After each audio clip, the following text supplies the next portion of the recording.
Welcome students. As you know, we are discussing about drift velocity, and in previous classes we had discussed about drift velocity and the formula what we directed that it was Vd is equal to minus E capital E tau upon m. That was the formula of drift velocity. Okay. Today we are going to discuss very important question, and this is the relation between electric current and drift velocity. So make heading relation between electric current and drift velocity. Very important question.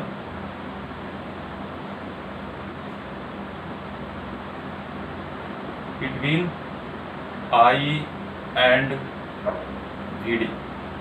This is very important question. Mostly this question is relation between electric current and drift velocity. So let's suppose any metallic conductor. This is any metallic conductor. Its length is L and area cross section is A. Applied potential is V. Positive, negative potential is V. Every metallic conductor have a number of electrons and proton, what previously I told you. And when we applied the external source, electron and proton start moving in opposite direction. And you better know the velocity of electron is called drift velocity. In previous lecture, we discussed about this one, the average velocity of electron. This is called drift velocity, and in opposite direction of electron is moving from that terminal to this terminal. So current will drawn in opposite side, and the direction of current will be that. The result of drift velocity, we are getting electric current I. Once again, a metallic conductor of L length, area cross section is A. When V potential applied, then electron and proton start moving in opposite direction, and the velocity of electron, you better know, this is the drift velocity, and opposite direction of electron current start flowing, and flowing current is what? I.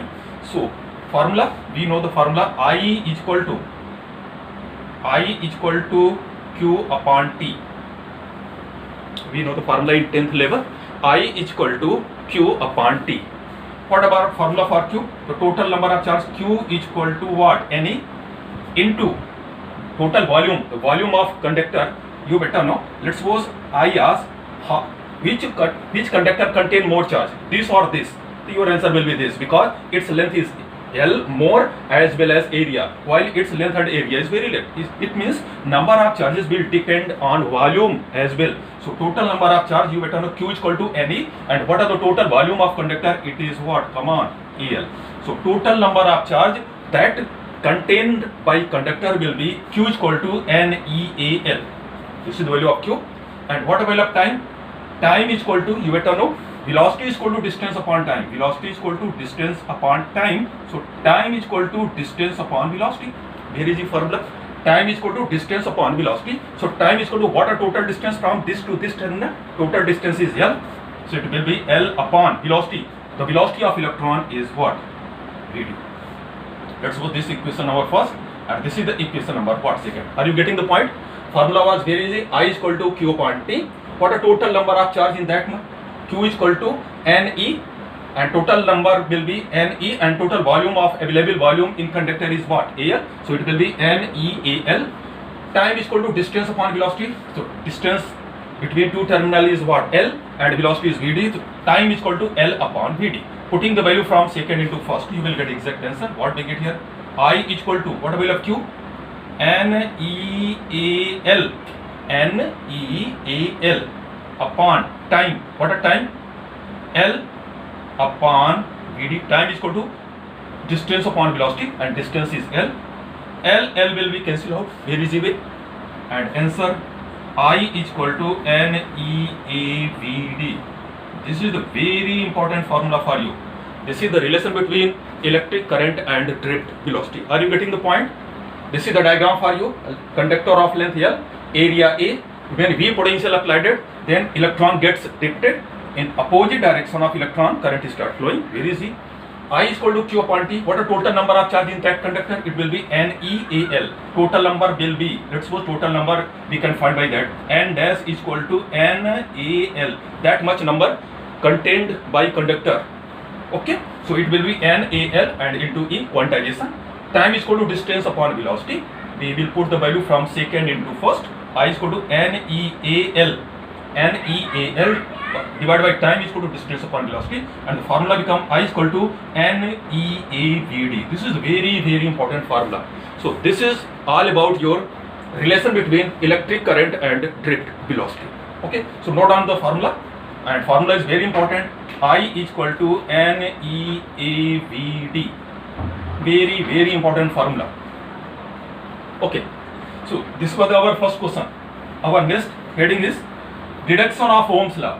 In class 10th level, we know about Ohm's law, and the introduction was you better know what are the Ohm's law. V is equal to Ri, or R is equal to V upon I. Today we will learn on that one, and we will try to deduct this formula. How can we get V is equal to Ri? You better know this is Ohm's law. So next your heading is deduction of Coulomb's law. Very, very important question.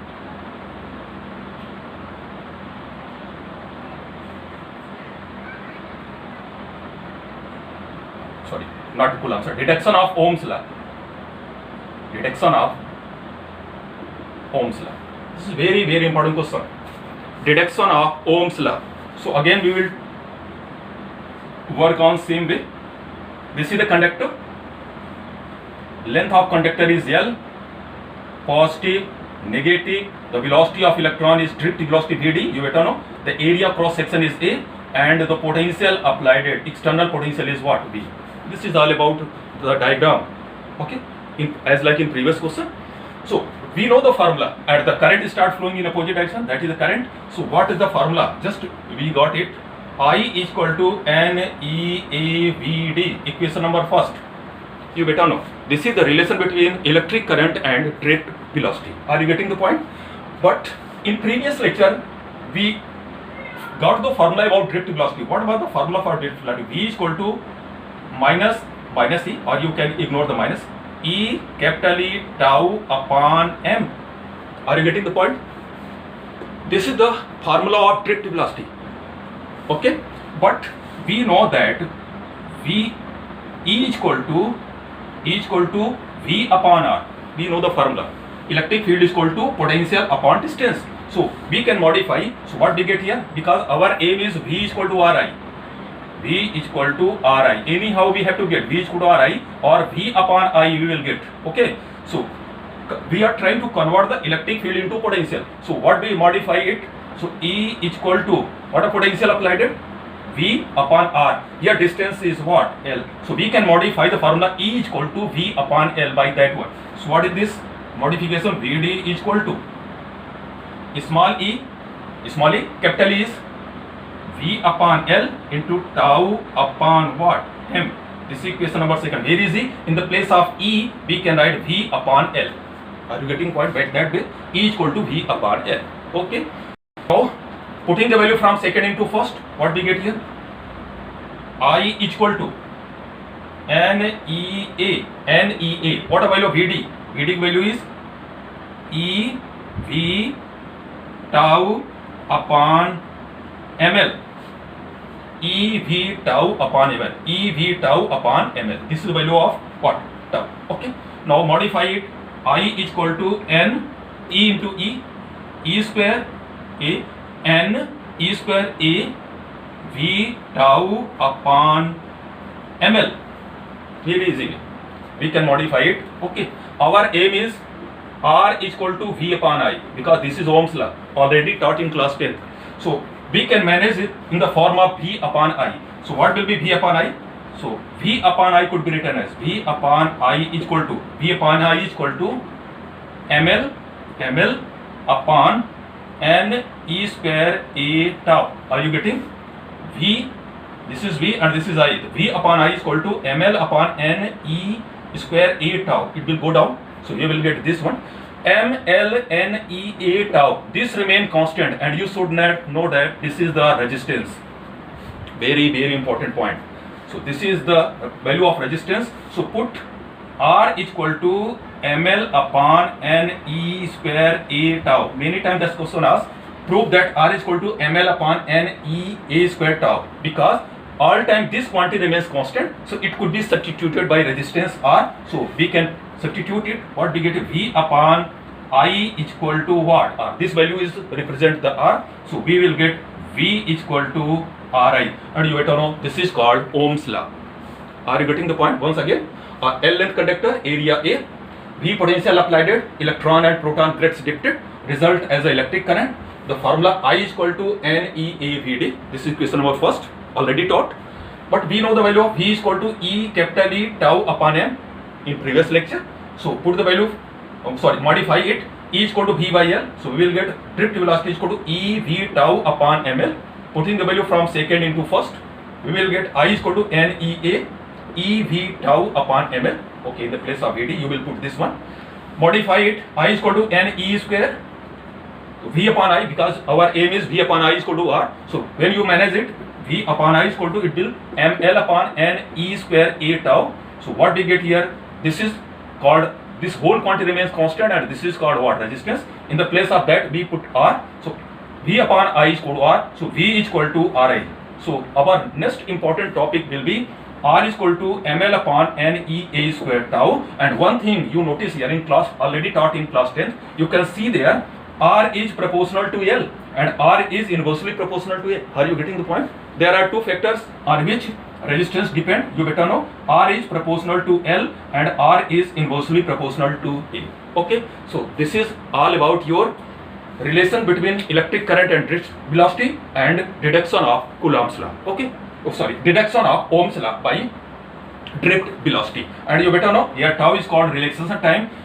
As soon as you increase the tau, resistance what? Decreases. If tau decreases, resistance what? Increases. Okay, so that's all for today.